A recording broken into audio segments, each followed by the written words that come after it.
Okay, I'm unmuting my computer, just FYI.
It's not working right.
Okay, my computer is like.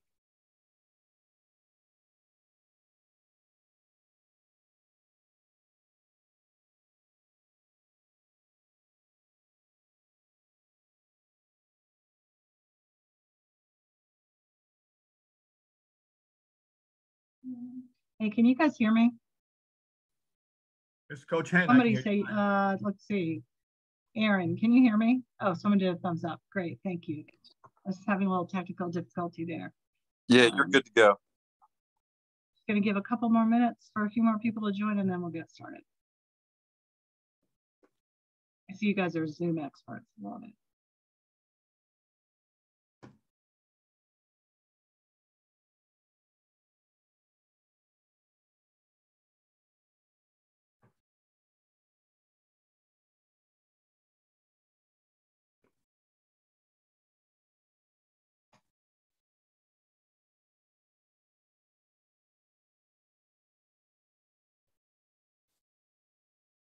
Wish you guys would all put your video on and I'll remember you the next time I see you in person. I have a face made for radio. Ah, there we go. Way to go. If I can have my video on, you guys can have your video on, right? Nice. You know I won't remember anyways. I'll call you, something else. Coach. All right. We are going to go ahead and get started. And if anyone joins us late, that's great. Thank you guys for taking the time. I think I have less than an hour, so we're going to zip right along. Can you guys see the presentation? No? Okay.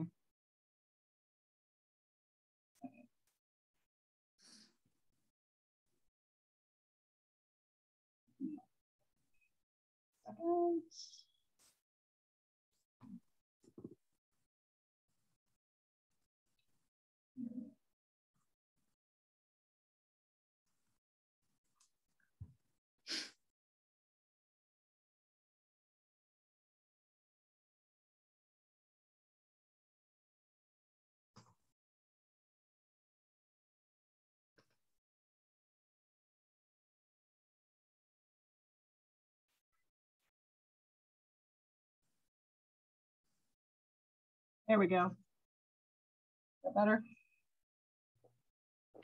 Okay, so I'm gonna zip through this little presentation. I know for returning coaches, you've seen some of this before. So, you know, I'm not gonna bore you and read it to you verbatim.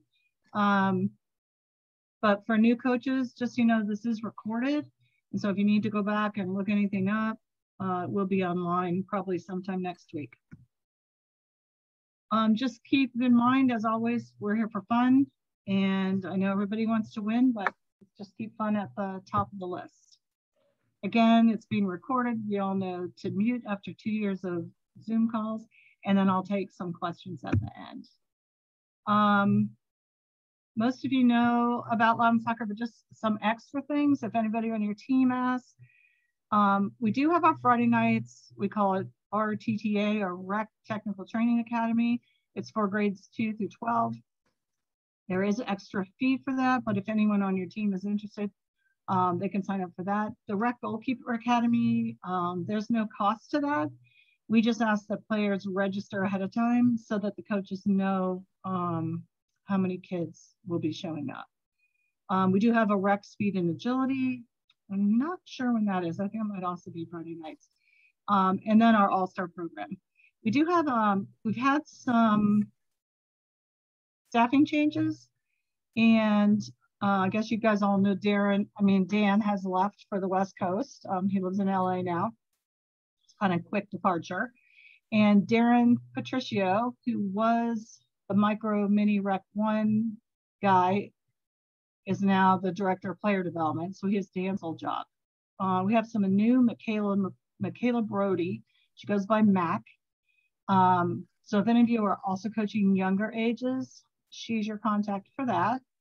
And then Jamie's still here doing fields and facilities. And one person who should be added to this, who's not on here, is Al Bonilla. And Al's been with Loudoun Soccer, gosh, probably almost as long, if not longer, than I have in a coaching staffing. But he is now doing the Rec TA and the All-Stars. So you might come across him if your kids or anyone from your team participates in our supplemental programs. He'll also be in charge of Adult League and summer camps. So lots of changes. This is a place on our website. You definitely need to know where things are. It's under About, Coaches, and then most of the info's on the Coaches Info Center. But that's where like you'll find all the documents with the abridged rules, lots of resources on how to run practices. So good spot on the website to know how to get to. Tomorrow night, Darren is running a session from 7 to 8 p.m. This tomorrow night, right? No. Why does that say Thursday, 8/26? So just real quick, I don't think we're seeing the slides advance. That date is wrong. I'm going to check on that because I'm pretty sure it's tomorrow night at 7 o'clock. I will send you guys an email, but it's 10 coaching tips for a successful fall season. And if Darren's running it, I'm sure it'll be amazing. Can you hear me? And then this Saturday is pickup for your equipment. And then there's on-field clinic. So for you guys, Challenge 2 and Classic, it's 11:30 pickup time, 12 o'clock field clinic. Now, I know everybody's got a lot going on. So if you're not planning on attending the noon field clinic and you want to come by at 9 o'clock in the morning to pick up your equipment, I'm okay with that. Some people emailed me and asked me if they could come by on Friday, and I will not be ready for you on Friday, but you can also come you can also come Sunday. Yeah, see, we have the wrong dates on here. You can also come Sunday just for pickup. We don't have any clinics, but if you can't come Saturday, you can come by Sunday. So yeah, that date at the top is supposed to say tomorrow. Sorry about that. Rosters. Okay, you guys may have noticed rosters have changed already. Just today, we added an 8th grade boys team, and we had to move some kids around. I know that it doesn't make people happy when they've already heard from one coach and they've got the practice schedule all sorted out, and then all of a sudden they hear from another coach and it's a different practice schedule. But the good news is, by adding that team, all of our Challenge 2 and Classic players, with the exception of maybe 2 in Percival, have been placed on teams, which is pretty amazing when I tell you how many kids we have playing, which we'll get to in a minute. On computer. All right, so you guys know this. You guys all officially registered. That's why you're on the team.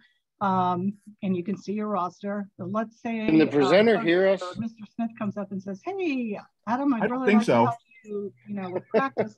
That's fine, but he has to do the same thing that you did. He has to go through the Safe Sport training, sign up online, and then somebody let me know, and I'll get them assigned to the team. So they can't help you with your practice until we get them officially assigned. Things the kids should bring to practice. I mean, you never know. If you get a new kid out there, they've never played soccer and they don't know what a shin guard is, just make sure people know ahead of time, they need to bring their ball, shin guards, weather appropriate clothing, water, and shoes or cleats. And again, most kids this age wear cleats. They can wear sneakers if they want to. And speaking of cleats, we've gone through this before, but just as a reminder, they can't use the baseball or the football cleat. Some refs will catch that, some won't, but I have had this happen where a child wore football cleats the whole season because the ref didn't catch it. And then they got to the playoffs and we had a more experienced ref there and he said, "Sorry, you can't play." And then the kid doesn't have shoes. So just make sure everyone's squared away, before we start playing games. No jewelry, earrings have to be removed. And then hard casts, again, kids are always getting hurt. I always get this question. Normally the ref will allow them to play if it's padded and covered correctly, but again, it's up to the discretion of the referee on game day. This weekend is the Dick's Sporting Goods weekend where there's discounts. So let your team know if there is anything that they need. It's a good weekend to go. And also, if there's anything you need, you can also go. Say you pick up the equipment and you're like, "Oh, I really, want an extra ball pump or some extra pennies." It's a good weekend to head over there. Uniforms. Hopefully, everyone has already ordered a uniform, but I'm sure that's not the case since we've had kids that registered this week. When they go online to register, it's going to tell them that the deadline to order was like March 1st. Well, obviously we're past that. And they'll say it's going to take 3 to 4 weeks to get it. Just go ahead and order the uniform. Hopefully they'll come in before April 9th. If it doesn't, they can just wear a plain red or a white t-shirt for the first game until the uniform comes in. Okay, let's just talk a little bit about COVID 2 years later. We do still have return to play protocols that are online. We don't have, there's no requirement to wear a mask. Kids or coaches can if they wish to.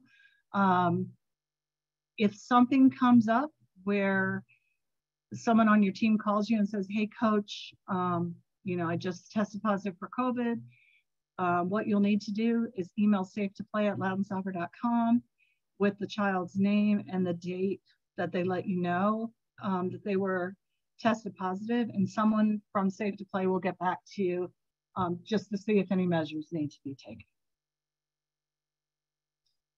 Hopefully you guys have all done this. If not, just make sure you get it done this weekend. The Safe to Play module has to be done before you step on the field next week.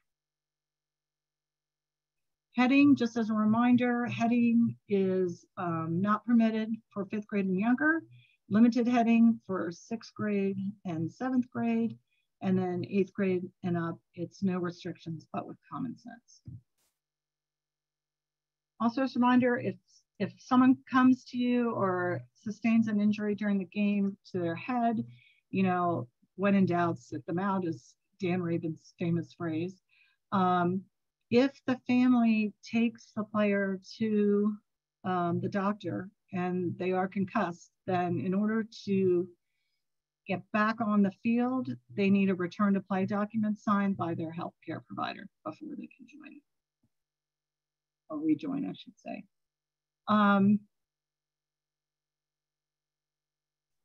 Field closings with weather. Most of your practices, probably all of them, are on grass, and most of your games will be on grass. Some of the older teams might play on turf on the weekends.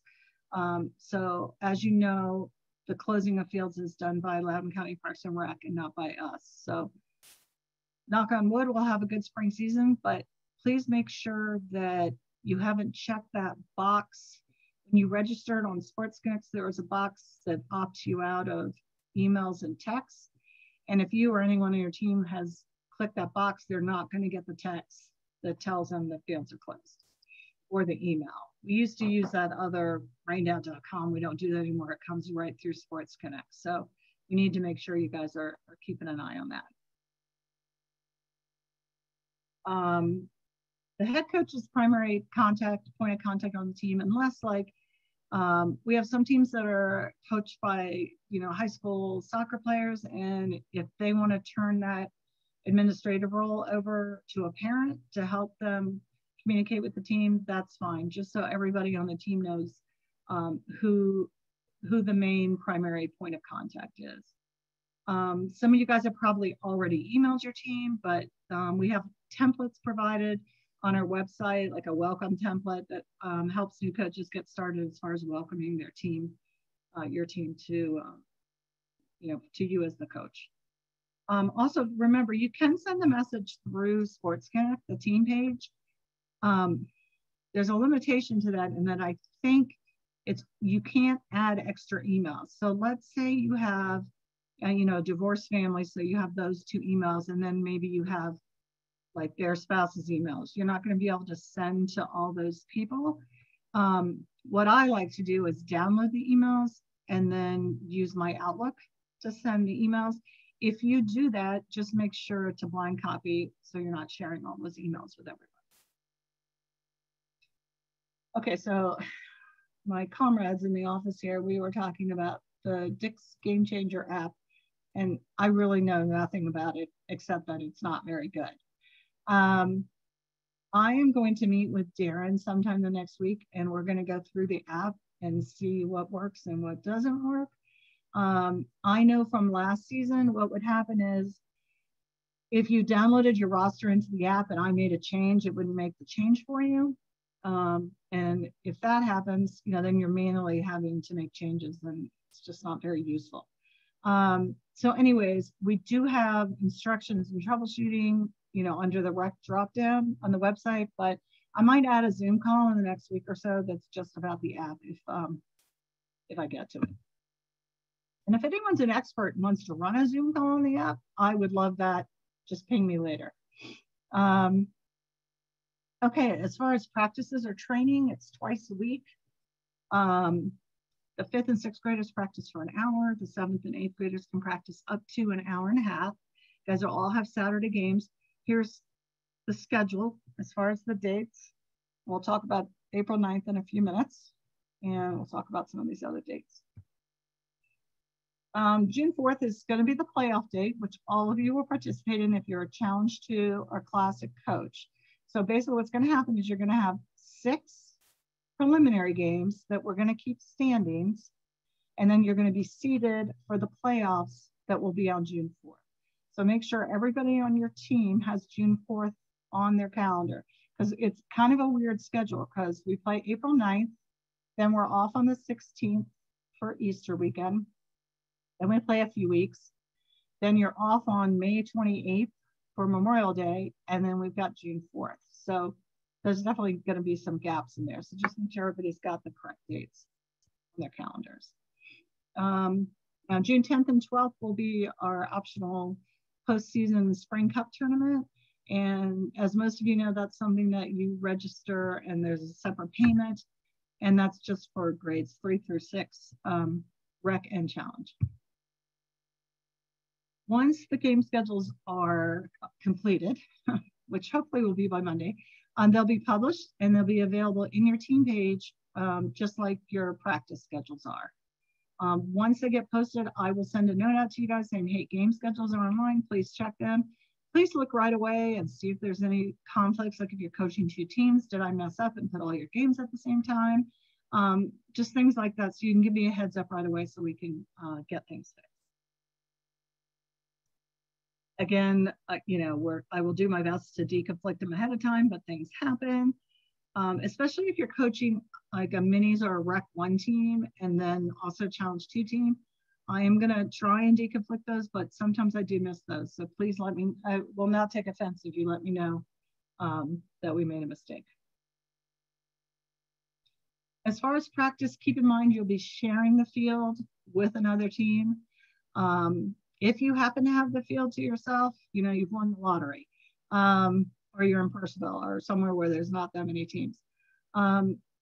Don't assume, if you show up the first night and you have the whole field to yourself, don't assume it's always going to be like that, because again, the practice schedule is very fluid. So, you know, someone might move there. Maybe their team can't practice on the night they're practicing, and the coach decides to switch nights, and then all of a sudden you've got a friend out there. Now, if you get out there and there's only supposed to be 2 teams and there's 3 teams, and it has happened. Go ahead, Carolyn. Or another sport, that's a good point. Say lacrosse is out there. Well, let's start with the first thing. Let's say there's 3 Latin soccer teams out there. Get everybody's name and then split the field up for the first night, run your practice, and then send me a note and says, here, you know, Smith, Jones, and Corporal out there, you know, who's not supposed to be there or where are they supposed to be, and we'll sort that out. If it's another sport, yeah, do the best you can to just say, hey, you know, the county must have double booked this. Can you use that space over there? And I'll use this space over here. Find out who it is, what club they're from.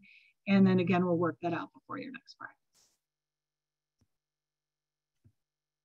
Okay, what to bring? Obviously, we're going to supply you with first aid kit, a couple ice packs, a game ball, cones, some scrimmage vests, but it might be good for you to throw in extra jerseys and shin guards just in case that, you know, one kid forgets to bring the red shirt to the game when they're, you know, you thought it was white. It's always good to have like a plain t-shirt or something in your bag. The team emergency roster of that is, you can download that from Sports Connect. It's basically the emergency contacts, just in case, like if I was carpooling and driving 2 kids together and something happened to me, you know, it gives you all the emergency contact people for the kids, which is always good to have. And then your bridge rules document, because I will say the refs are supposed to know the rules, but if I've just refed an 11v11 game and I'm jumping over to a 9v9 game, you know, I might forget about the heading rule or something else. And if you have those abridged rules with you, it's always helpful. The only reason we change games or cancel games, it's basically going to be weather or poor field conditions. And again, if it's prior to the day or the morning of, we will make that call and it will go out via message. If, let's say it's a day where it doesn't start raining till 3 o'clock in the afternoon and it's a deluge like it looks like it is right now, and the ref decides to close the field, that's up to the referee at that time. Okay, uniforms. So the home team wears red, away wears white. And again, all this is written down somewhere so you don't have to worry about, you know, there won't be a test at the end of this. These are just suggested times to get there before your game starts. We know most kids are going to show up, you know, hopefully 5 minutes before the game starts and not 5 minutes after the game starts. But if you tell them 30 minutes, maybe they'll show up 20 or 50 minutes beforehand.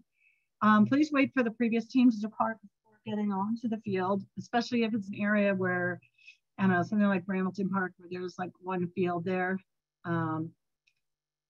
You don't want to, jump onto their space. And then avoid using the goal area when you're warming up because it gets the most wear and tear. Say hello to the referees and the opposing coach and get ready to play. As a reminder, teams occupy one touchline and spectators are on the other side. Everyone should be 10 feet away from the touchline. We know sometimes you can't do that based, like if you're on a Ray Muth 1 field, I don't think there's 10 feet to move back.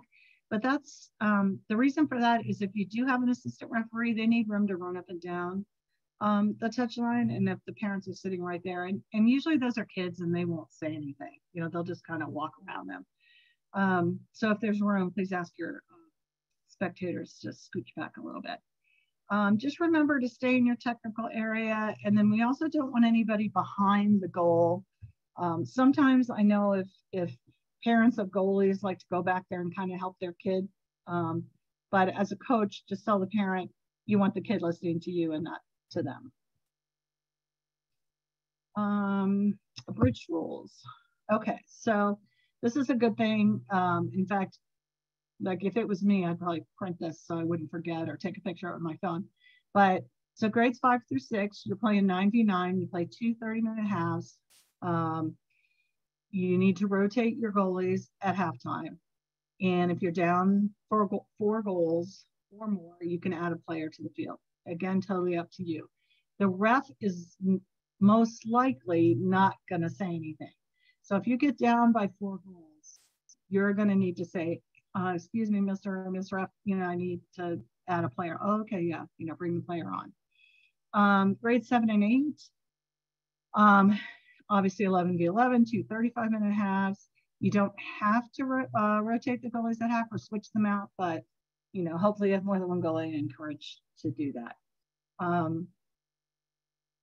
So there's no, what did we call that? We used to call it the blowout rule. It's got a new name now, but something more politically correct. But we don't do that. We don't add a player on in grade 7 or 8. You're working to try and make it, put your forward back at defense or pass the ball 5 times or wherever it is if you get up by more than 4 goals. Substitutions. This is when you can make substitutions. Your teams throw in, opposing teams throw in, any goal kick, any kickoff, and then an injury or disciplinary situation and at halftime. Minimum 50% playing time. This is probably the biggest thing I'll get emails from parents about is, and actually sometimes it's not from parents, it's from an opposing coach who played a different coach who, of course, I don't know how they have time to watch the other team, but that they didn't play all their players the same amount of time. Well, you're not really playing the players the same amount of time, but everyone needs to have the ability to play at least 50%. So it doesn't really mean equal playing time, but do your best. Some of the rosters are very large. Work at it. We had more players sign up this spring than ever. And I mean, I've been here however many years. It's crazy. It's like everyone has figured that COVID's over and they're ready to go out and play soccer. So you'll see, if you haven't looked at your roster yet, we didn't like if your max is 16, I didn't give you 17, but like the 5th and 6th grade teams, a lot of them have 16 players on them. We encourage you to rotate players into different positions. You might have that one kid, all he wants to do is play goalie, that's fine. But maybe if you're winning, 5-0, put him in at striker and let him try and score a goal.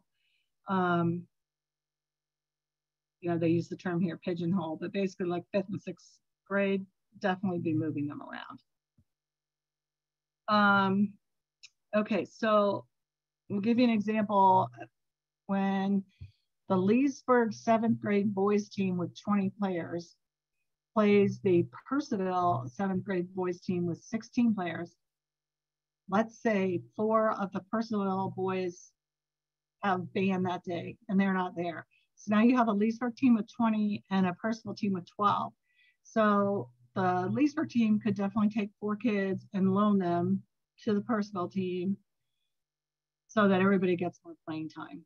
Again, it's not, you don't have to do that, but you know, it just makes for more playing time for everybody. The other option is you can always play down 10v10, you know, if you're short players.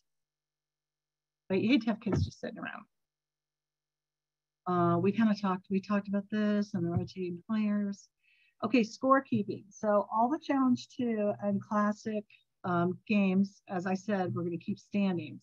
I am going to send you a Google survey link, and I'll probably send that to you the week before the game or the week of the game starting. So if the game started April 9th, sometime that week prior.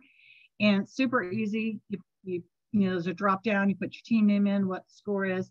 I want you to email me the actual score. So for example, if the score was 7-1, you send me the score, 7-1, you know, 7 us, 1 them. But what's going to happen is going to get posted as 5-1 because we max the goal differential at 4. So there's no point in running up the score, but I do want to keep an eye on what the scores are because it helps me just kind of know what the playoffs are going to look like and how to form that. So just keep that in mind when you're sending in the score. Slide tackling. So you 5th and 6th grade coaches, there's no slide tackling. And to be honest, with all the games I've watched, maybe I've seen somebody do it once. Grade 7 and 12, they can, but it's discouraged.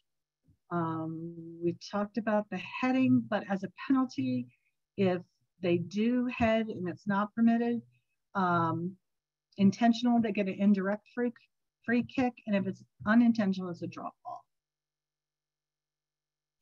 Injuries, this is pretty common sense, but the referee might stop the play and might permit the coach to enter the field. It's always good form to wait until the referee waves you onto the field. And we've talked about refs before. I did speak with Tammy Mitchell today, who's our referee assigner. And I don't know if this is good or bad, but she went through all her refs and she said 1/3 of them needed to be recertified. So they can't be assigned to games until they are recertified. So I'm hoping that gets taken care of right away. I thought the refs in the fall, I thought it was the best coverage we'd had in a long time. So hopefully that will continue.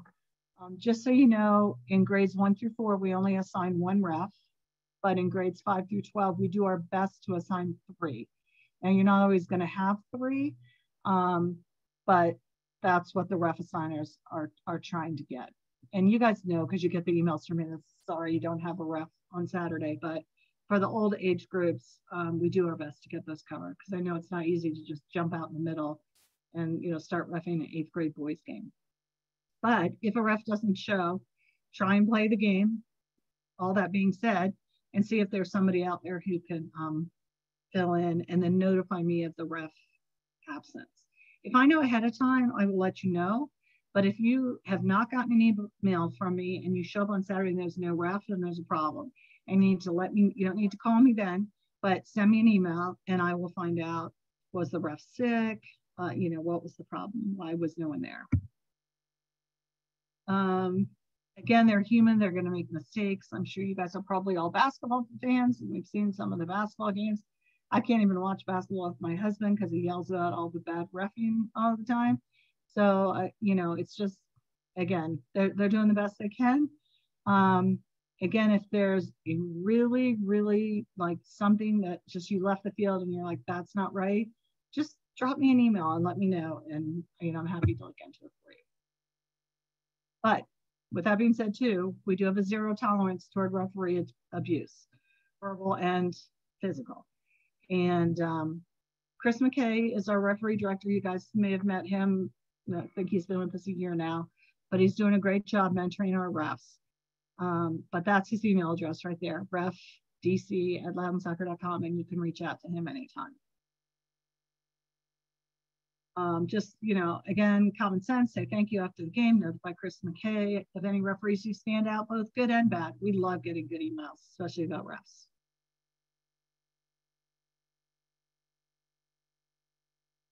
And again, you guys are all volunteering, so I know you're going to be a positive role model for all your players.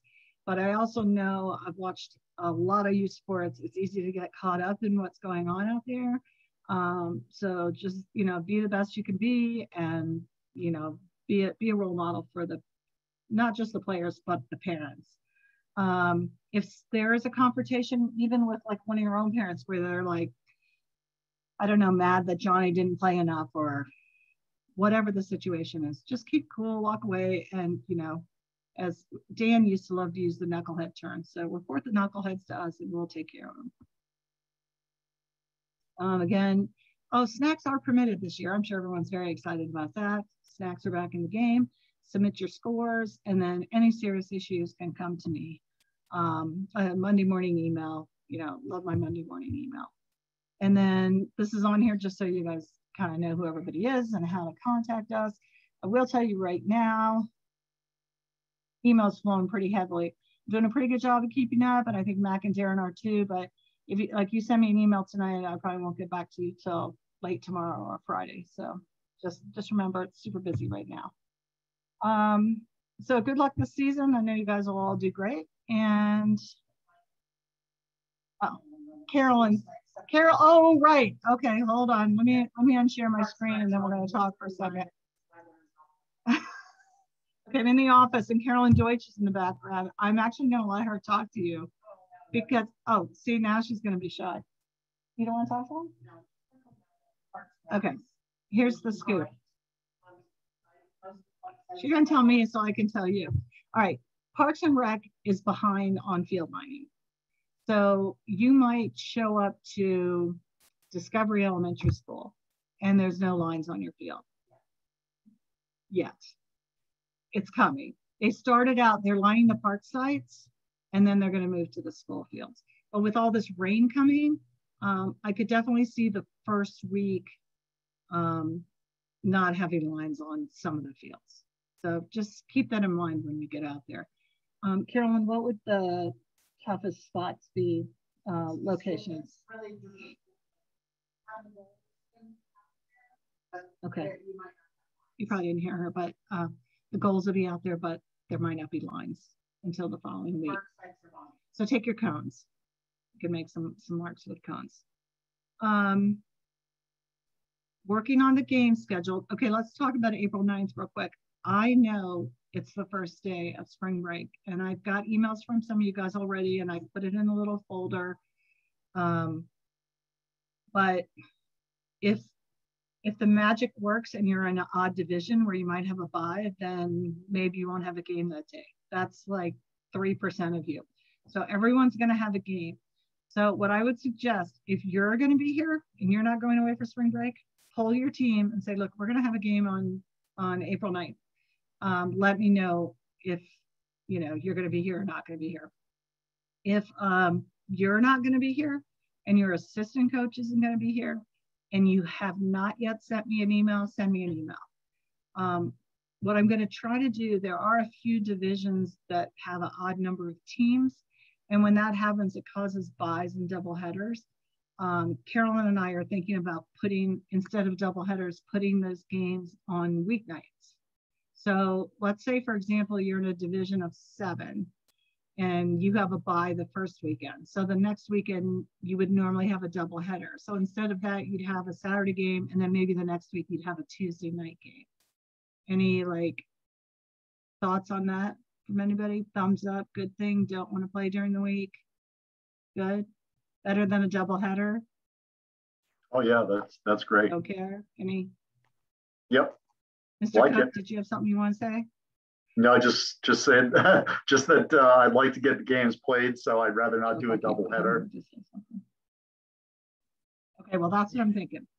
Can you not If you hear have us? any feedback on that and you want to shoot it to me, that's We fine. somehow muted here. Look at some people in the waiting room. That's not good. Better let these people in. Hey, Karen, can Wonder, you hear wonder us? how long Karen, they've you been can't in the hear us. waiting room. Hello, people. Sorry.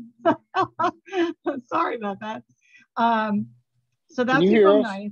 9th. I'm trying to think of this. Oh, picture day. We are not going to do pictures for 7th and 8th grade, so you won't be on the picture schedule.